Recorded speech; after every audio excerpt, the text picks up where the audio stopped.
তোমার কুড়ে ঘরে রহমত খোদার পড়ে জোড়ে জোড়ে সাহাবীর চরণ চুমে ধন্য গোলাপ ফুল নামটি তাহার লেখা মোহাম্মদ রাসূল।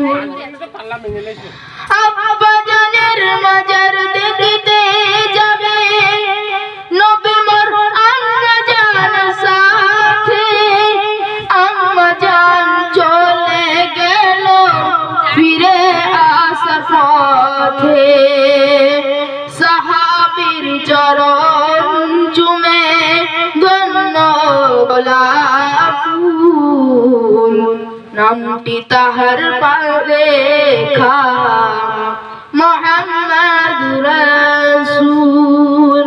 ওগো মা আমিনা তোমার কুড়ে ঘরে রহমত খোদার পড়ে জোড়ে জোড়ে সাহাবীর চরণ চুমে ধন্য গোলাপ ফুল নামটি তাহার লেখা মোহাম্মদ রাসূল। ওগো মা আমিনা তোমার কুড়ে ঘরে রহমত খোদার পড়ে ঝরে ঝরে। ভালো করে আরেকটা বল। আচ্ছা হোক।